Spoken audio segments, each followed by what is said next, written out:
આજે આપણે કક્કો ભણવાનો છે। શું ભણવાનું છે? કક્કો।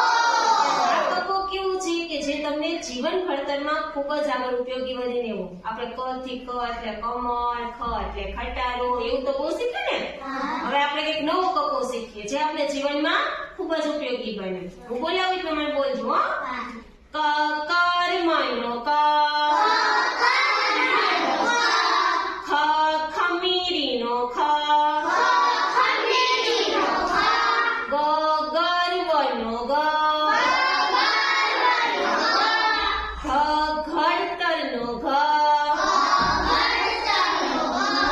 ચ ચતુરાઈનો ચ,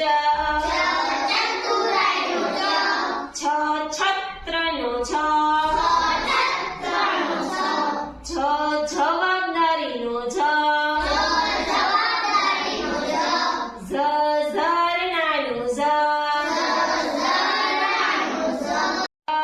ટકોરાબંધનો ટ, ઠ ઠોકરનો ઠ। ઠોકર એટલે શું થાય ખબર છે? આપણે જો જીવનમાં ક્યારેક ઠોકર ખાઈએ ને તો એનાથી આપણે ડબલ આગળ વધીએ, એટલે ઠ ઠકોરનો ઠ। ડ ડગલાનો ડ, ઢ ઢીંગલીનો ઢ, હણ મણીનો હણ, ત તાકાતબંધનો ત, થ થનગનાટનો થ, દ દયાળુનો દ। દયાળુ એટલે શું? આપણે બીજા પ્રત્યે દયા રાખવી જોઈએ, એટલે દયાળુનો દ। ધ ધૈર્યનો ધ, ન નસીબદારનો ન, પ પ્રામાણિકતાનો પ, ફળનો ફ, ફળ ફળ એટલે કેવું ફળ? કેરી, સંતરા, મોસંબી, ઈ ફળ નહીં, પણ કેવું ફળ? તો કે કર્મ, સારા કર્મ કરીએ ને તો આપણે સારું ફળ મળે, અને ખરાબ કર્મ કરીએ તો આપણે ખરાબ ફળ મળે, એટલે ફળનો ફ। બ બળવાનનો બ, ભ ભયમુક્તનો ભ, ભયમુક્ત એટલે શું? કોઈનાથી ડરવાનું નહીં। આપણે સારું કામ કરીએ તો ડરવાનું નહીં, બાકી તો આપણે તમારા પપ્પાથી ને એનાથી આપણે ડરવાનું તો ભલે જ છે। મ મનોબળનો મ,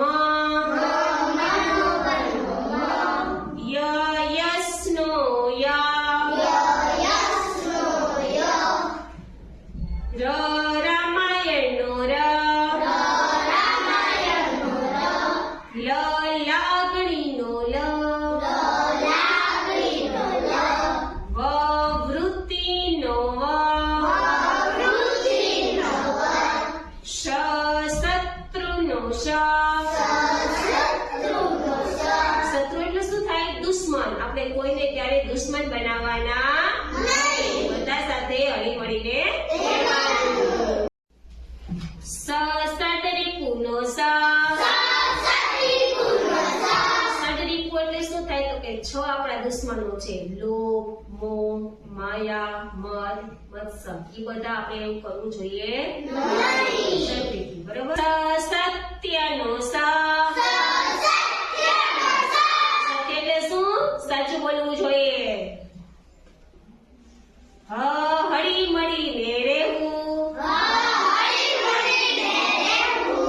અળ એટલે જળનો અળ, ક્ષ એટલે ક્ષમાનો ક્ષ। ક્ષમા એટલે શું થાય? આપણે બધાને માફી આપવી જોઈએ। જ્ઞાનનો જ્ઞાન,